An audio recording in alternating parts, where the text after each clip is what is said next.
Thank you so much. It's a real privilege to be here today with you all, especially both face-to-face, but also to our online delegates, and to be back in the Catalyst building. I've been very fortunate to have had 2 visits around to see the fantastic spaces. And as you'll see in my presentation, I am going to be picking up that theme of learning spaces and the spaces that we are all working and learning within. So I'm going to be giving you a little bit of background around some of the work we have been doing around Beyond Blended. And I think if we were to go around the room and ask everyone, what is your definition of blended learning? We may all have some quite different views, depending on our subject, depending on our students, depending on our context, and also prior experiences of learning or of teaching. So today we're going to unpack that in a little bit more detail. Particularly relevant, I think, for higher education, as we know there has been a review of blended learning by the OFS. There has also been a lot of discussion in the press and in the media around blended versus actually having everyone sat in a room in front of us. So I hope today we will give you some ideas to inform, to enhance the excellent work that you are all doing. And I know that Staffordshire is, of course, leading in a lot of the areas around digital transformation. So a little bit of context setting around where we were and where we are now in terms of the pandemic and where we're coming out from the pandemic, but then some more detail around sort of the processes for learning and curriculum design, and almost leaving technology at the door, because what we really want to focus back in on is the pedagogy and the practice and the ways in which we can really design our learning to meet the needs and meet the requirements of our students, but also thinking further in terms of the workplace. Now, I am going to leave you with some resources to look at, and I hope that that will be something to stimulate some conversations and ideas, and also something to perhaps reflect back on after today as well. So I'm going to start off by getting some engagement. And if you have got a device or one on your tables that you can use, I'd love you to take part in a Menti that I've set up. You've got a QR code there, and the link, if not, is menti.com, and the code to enter is 81762371. And I want you just to think for a moment around your context, your students, your subject, and think about what are your current challenges in designing blended learning.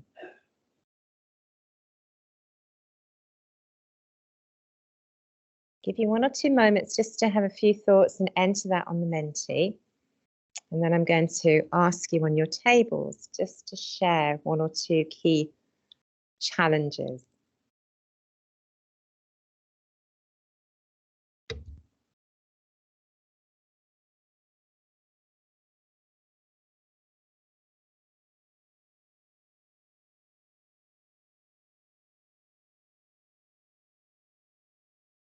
For those online as well, if you want to head to the Menti and enter your challenges, and what I'm hoping to do, perhaps during the coffee break, is we can get the Menti up, but I'll also tweet the link to it so we can actually see how that's displayed. So once you've entered them onto the Menti, I'd like you on your tables. If you don't know each other, firstly, just to quickly introduce yourselves to each other, but then also perhaps just to share what was your top key challenge that you identified. Give you a few minutes to have some discussion on your tables. Right, so I'm going to, hopefully that's just sparked some conversations. I'm also hoping that our delegates online can also, while we are moving into this next section, just add into the discussion chat some of their key challenges. Just a quick sort of run around the room. If anyone would like to perhaps shout out just what are some of the key challenges for us, and we'll see later if they correlate to the Padlet. Engagement. Student engagement, a really important theme at the moment, and I'm going to mention that in some of the slides as well. Did any of the other tables have engagement? Yes. Staff engagement. in terms of thinking about, I think, anything that's involving a change, and I think being very mindful as well of where we're coming out from in terms of that pandemic, the the workload pressures that our staff are experiencing right across the sector, I think are absolutely, really at that sort of critical stage almost. And yes, absolutely, blended learning done well takes time. It is giving staff that time, that creativity, but also ensuring that they have got that room to experiment, that we have got staff capabilities thought of in relation to that. So thank you. So we've got engagement, both staff and students. Yes. So important if we are thinking about that equity of access for our home students, for international students. There is always the assumption that, as you say, things are online, everyone can access. But we know wrapped up in access, those things around devices, around space, but also costs, particularly around data, Wi-Fi, etc. So that, when we unpack that, and particularly thinking about the demographics of our students is so different. We always need to understand where our students are coming from and what technologies, what access they have in relation to that. So thank you for raising that. Yeah. Students really are the starting point, aren't they, for any conversation around our learning and curriculum design. Such an important point there in terms of looking at that equity of access, looking at, students' preferences as well, the way in which the environments that they're working in and how that does have an impact on their learning. I was at a meeting earlier this week where there was a student representing the disabled students, and she was saying that in her university, in many universities, students with a disability now feel quite disadvantaged because many universities have reverted solely to face-to-face, and they were saying they would have lost some of the ability, the flexibility that, if done well, blended learning offers. Another student rep from Scotland was saying 1 in 10 of their students had to drop out because they could not afford the data costs. So that wide inclusion agenda is absolutely crucial. So thank you again. Some great points. Yes. It's a really important point, and I think that development of confidence is so important, and I think that's come through in a lot of the research we've done with our sort of students, is that the online environment has often felt very isolating. That is that sort of disconnect between others and obviously with their tutors as well. Thank you. Some absolutely brilliant points. I'm really looking forward to seeing the Padlet to develop those. Yes. Time in when I've done this activity before and the Padlet comes up in bold in the middle. Really, really important points. And I can almost leave now because you've done my presentation for me with all these key points. The time taken to thoughtfully develop that blend of learning, to ensure as well that on delivery of that, you've got time for those other interactions that you're going to be having with your students in person and online is absolutely crucial. And days like today, I think, are again so valuable to enable us to have these sorts of discussions and to be able to learn. So thank you. Those points were absolutely spot on. And I'm hoping as we move through the slides, you're going to see how those points all come through in some of the slides that I have will be sharing with you. So taking us back then, about a year ago, we at Jisc felt it was really important coming out of the pandemic to look at where universities were with their learning and curriculum design. And many universities were saying, well, actually, we don't really know what students are going to be doing, whether they're going to be wanting coming on campus, whether they are going to prefer online, what that blend looks like. It's probably a good opportunity to think about reviewing where we are with our curriculum. So we wanted to get an understanding where the sector was. We wanted to also look at some of the literature that was coming out post-pandemic in relation to student experience. All those issues that you've just been raising are very much coming through in the literature at the moment.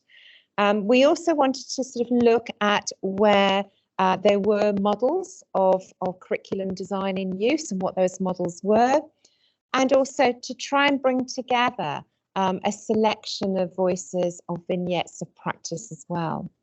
So we did that, we published our report last October, and there is a link on the slide, and I know you're going to have access to these after the event, where you can have a look at the report in more detail. And there's also an excellent podcast from Helen Beetham and Sheila McNeil, who led this work with me.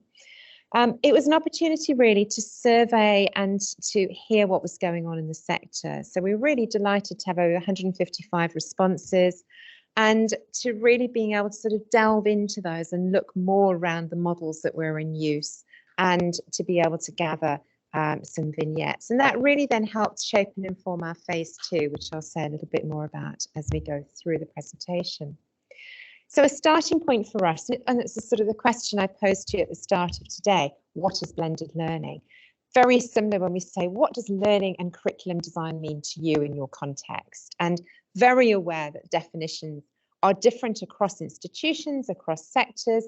So for us in this study, we wanted to just put together some starting points for our definitions on how we were interpreting those two concepts. So for us, of course, the distinction between learning and curriculum design looking and planning, reviewing, developing a course of study, whereas looking at learning design goes down to that more granular level in terms of looking at and defining how the learning will be supported within each course unit or module. But we really know that those processes are interchangeable and interlinked. So although those definitions were there, we know that there was a lot of interactions between the two of them. Now, as we were saying, practice has changed, and the pandemic has given us an opportunity to reevaluate where we are as a sector. And I think, when we travel around different universities within the work we do at Jisc, we see a wide variation of practice. And although I've been at Jisc 20 years and have been saying for 20 years the importance of blended learning, of digital, and how we can move that forward, many universities, when they came to the pandemic, were not necessarily as well prepared as you were at Staffordshire University, for example, and many other universities. So we did see quite a shift, I think, in terms of pre-pandemic to post-pandemic, where digital was suddenly something that was no longer that sort of optional that we sort of dabble with. It was really centre stage, and the shift and the pivot that everyone had to do for online learning was quite significant. Of course, where we are now in terms of post-pandemic, we are now again at an interesting intersection. Many universities are having the expectation that students will be fully on campus, that digital is still there, but it's sort of an adjunct. Whereas, many universities like yourselves are looking more at that blend and looking at the ways in which we can meaningfully design in digital to really enhance our delivery for our students. We are seeing quite significant changes, and I think this is something we're seeing across the sector in terms of it being that opportunity to look at revalidate, review our curriculum. And many universities are taking that as an opportunity to really embed digital within that process, alongside all the other requirements in relation to employability, of course, in relation to EDI as well. We are seeing those designs for different modes coming forward as being more important. So thinking about the space, and I'm going to say a little bit more about that in a moment, but thinking about those different words there, in the pandemic, we were thinking hybrid is going to be the way forward. And actually where we are seeing hybrid happening is in very, very small pockets now of practice across universities for specific cohorts. And again, appreciating the huge challenges and amount of work that's needed to be able to make the online equitable to the face-to-face and vice versa. I think we're also seeing a lot of impact around assessment redesign. And of course, assessment is absolutely key and part of our curriculum design process. And yet somehow seems to be something that sits on its own and is on the side. And thinking about announcement in the current conversation. I think we might have some people that haven't quite muted their mics possibly. So we can ask everyone just to mute their mics if they are online. If we are thinking about assessment redesign, absolutely core to students' experience. And we know, of course, at the moment, with a lot of the discussions happening around AI, that in itself is, again, putting the spotlight back on our assessment practices. We're also seeing now the expectation of students that lectures are there and are going to be recorded, and they're going to have access to lectures, lecture recordings. I was hearing the term watch party this week, where students will get together and watch lecture recordings together collaboratively to have those discussions, to actually ask each other questions around some of the things that they may be doing. So, you know, that whole precept of what a higher education experience used to be is really changing.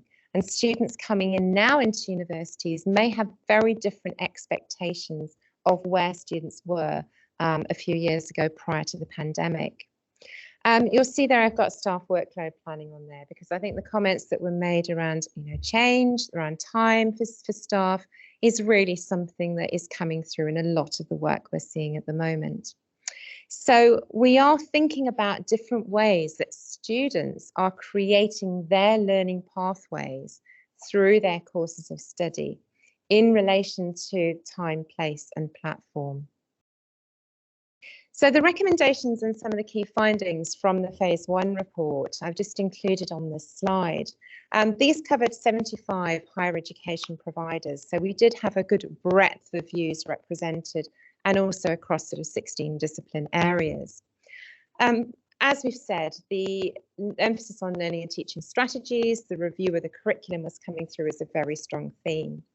But we also was there around key concerns around staff workload, and interestingly, the aspiration to include students as co-creators in the curriculum. And we know that one of the ways in which we talk about student engagement is also thinking about the role students play in their learning. And students as partners has been a very strong theme that has gone through a lot of the work we've done at Jisc. Recommendations there in terms of meeting the challenges around flexibility of space, time and place and mode of delivery are some of the areas that we've unpacked in our Phase 2 work, but also the need around that sort of shared vocabulary and understanding across the sector. So we discovered there were over 30 different models in use across HE. Some of these you may be familiar with as ways in which staff are working together to co-design or redesign the curriculum. And, you know, recognizing that there is a real blend of models, of institutional principles, of prompts that are supporting staff with the creation and rethinking of their curriculum. We've proposed a sort of a synthesis of that learning of all the different models and approaches into what we have developed as a curriculum design process model. Curriculum and learning design ideally starts with pedagogy, as we've been hearing from the comments you've been sharing. Intentional interactions and activities and the educational opportunities that they afford. But in practice means consistent negotiation with real world requirements and constraints. And this model shows that. We're thinking in terms of the macro processes around curriculum design, where we are looking at the whole curriculum, how students learn, the knowledge and attributes that they will develop. But equally, we have to feed into that our professional statutory regulatory body requirements, our institutional principles, resourcing, costing, etc. At the meso level, going one level down, we're thinking about sessions and assignments and arrangements of time, place, and affording certain interactions and activities. And here we're thinking of the interactions we have with our physical and our virtual estates. Timetabling, how often does timetabling come up as one of our biggest challenges in relation to thinking about learning curriculum design? And then at a micro level, we're looking at how we can sort of start to really go into that detail of interactions and activities. What is happening between student and student, student and tutor, and students and materials. So really starting to think more about how we can bring those different aspects together in the interrelationship between them. So the process model that we have developed was a synthesis of what we were learning from that phase 1 review. And it's just a way of, again, conceptualizing the different ways institutions are working with staff to support the curriculum process, design process. Of course, as you'll see with the arrows, there are lots of interactions between those different aspects, but that does tend to try and sort of bring together some of the practice that's around that. And then also just thinking deeper into unpacking each one of those boxes and going deeper into an exploration around those different aspects and what we mean in relation to that. What are the things that we need to feed in? What are the interdependencies? So if we're thinking now going down deeper, we were looking at that sort of higher level curriculum design process level. But what was coming through from all the discussions and what we've been hearing today is that interaction when we're designing blended learning in relation to time, place, and modes of interaction. And I think it's fair to say that all learning is blended. We are seeing the complete reworking, really, of higher education in relation to this. Learners can access spaces and places of learning, conversations, collaborative environments, using, in many cases, their own devices, although very aware of the inclusivity point that was raised earlier. We know that digital media can compress and extend and reconfigure the learning time that students have.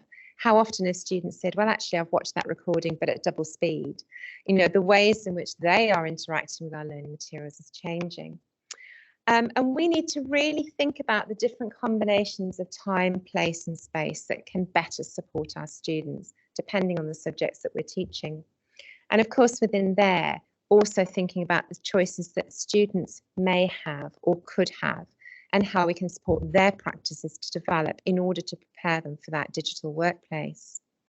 It's really important when the work we've spoken to our students around this topic, that they say they often come into university expecting something quite different from what they are receiving, particularly when we're talking to our international students as well. We've got a piece of research underway at the moment with international students, and those students coming to the UK to study have received quite different information through agents or through what they've read online to what they experience when they walk into the classroom, culturally, pedagogically, and all the other outside of university issues that they're needing to deal with.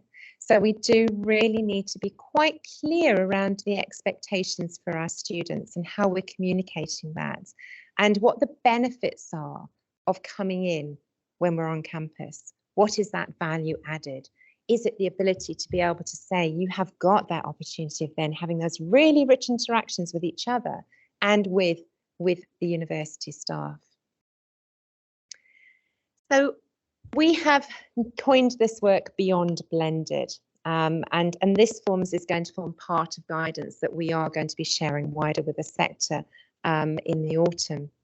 Most of our work to date has focused on modes of learning, and we've called this beyond blended to add nuance to the terms that are being used, but also to avoid being driven by investment decisions. Don't want to say it, but sometimes blended learning is considered to be a cheaper, more cost-effective option. We're all smiling because we know that's not the case, is it, in terms of time and resource that's required. So to do this, we need to be thinking about what the alternatives are that we are choosing from, and we're constructing a particular blend, and where the pedagogic reasoning for choosing or combining them is evident. We are thinking of learning as being considered in terms of time, place, and timing, place and platform in terms of thinking about the physical, but the virtual spaces that we're using, and also those interactions that students are having with the learning materials that we're creating, and thinking about those interactions between groups, between ourselves, and the roles that we and our students play in that. So there are many aspects of learning that have been described as blended, but the four main ones, of which the first two are perhaps the most commonly used, that is time, pace, and timing, and space, whether online or where we're calling it in place. And of those four modes that gives us, in place and asynchronous is not often commented on.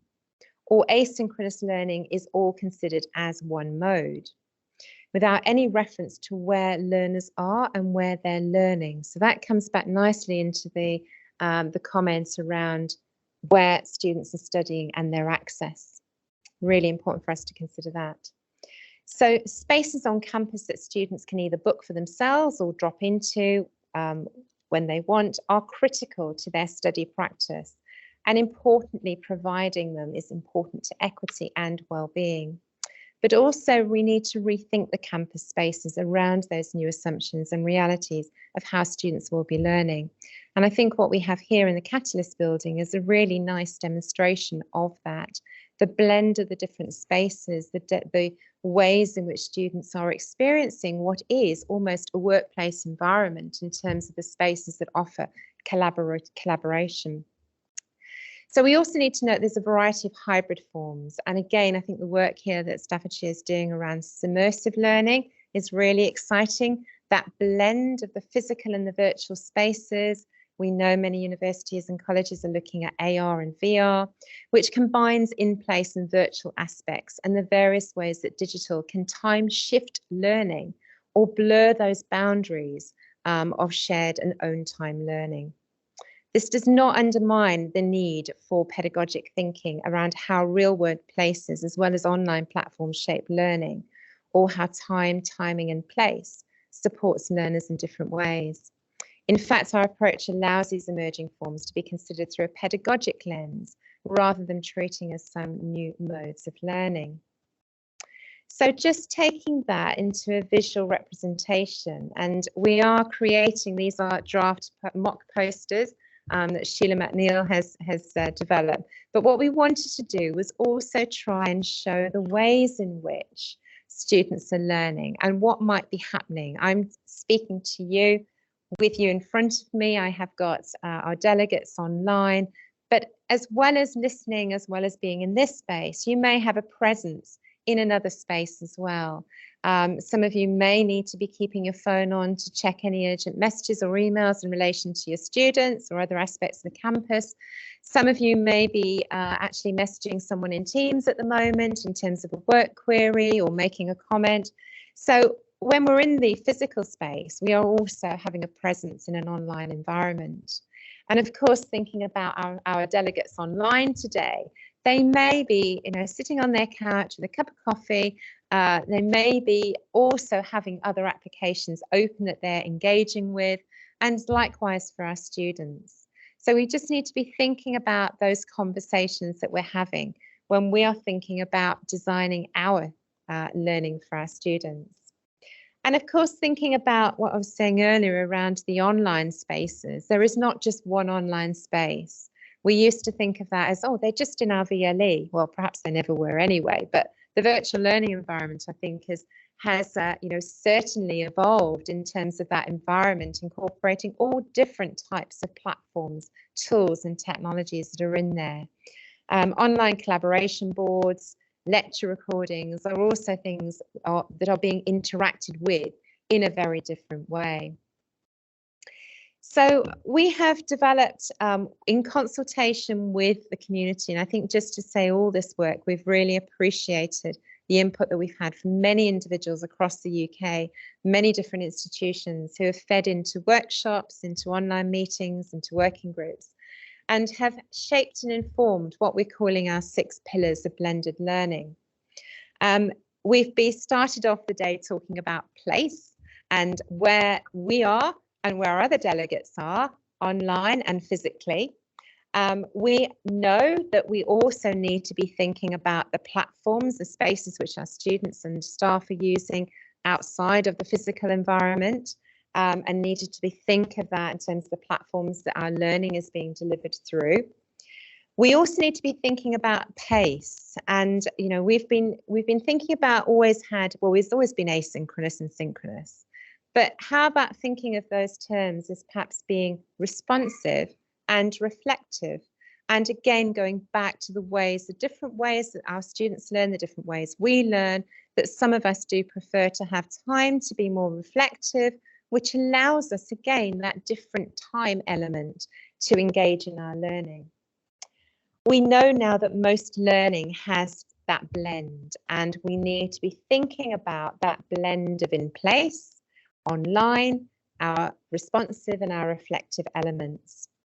But we also need to be understanding the choices, and going back to the comment that started today around student engagement, we need to be understanding the ways in which our students are making those choices.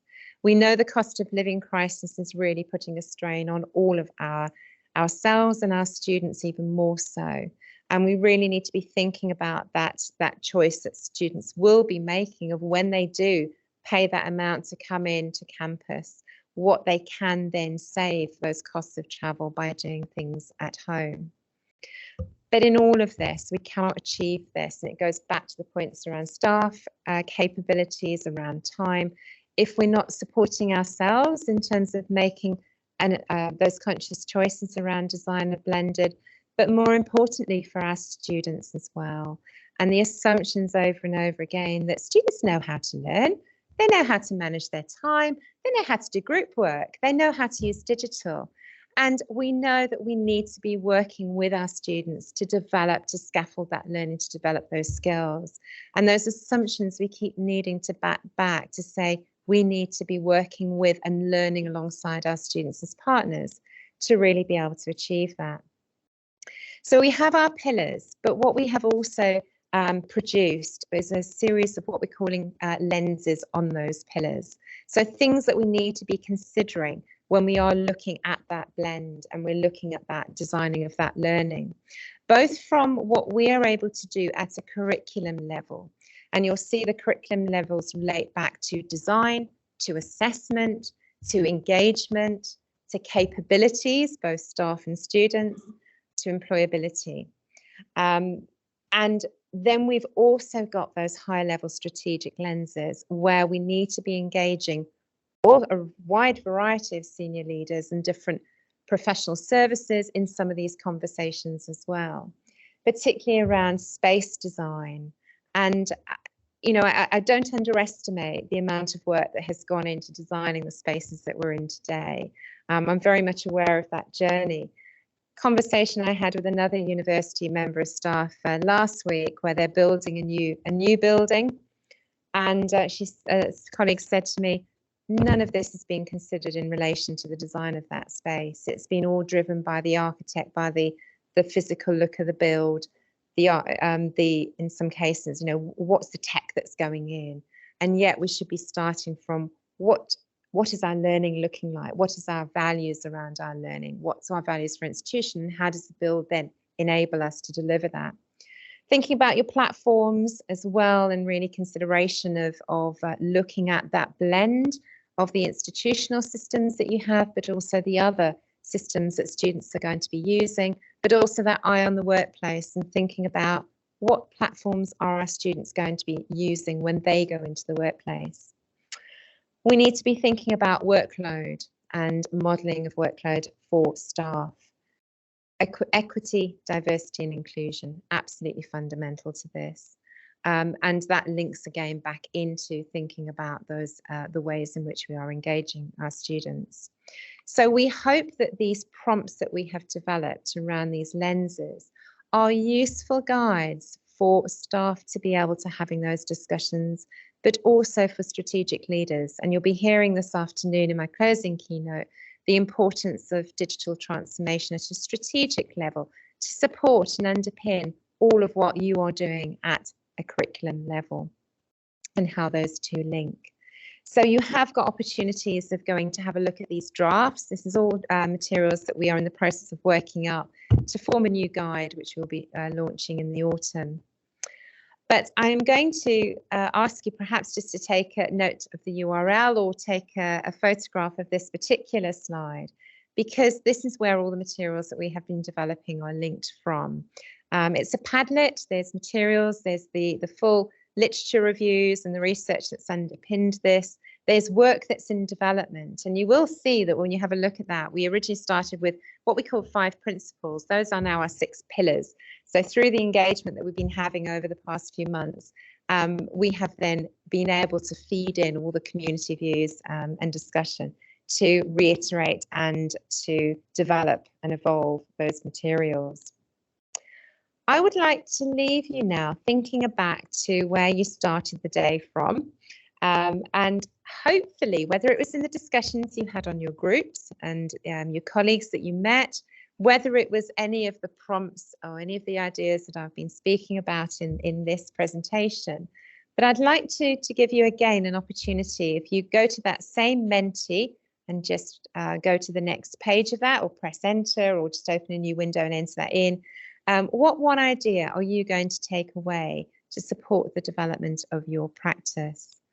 So aware, and likewise for our delegates online, that today is a day where you can focus and you can immerse yourself in all the excellent practice that we're going to be hearing today from the sessions that we're going to go into. But often it's thinking about, well, Monday I'm back at my desk, or I'm going on holiday. Hopefully you've got a summer break lined up. But what can I just take forward from today and really think about how that can shape and inform discussions I have with my colleagues when I'm next in the office with them.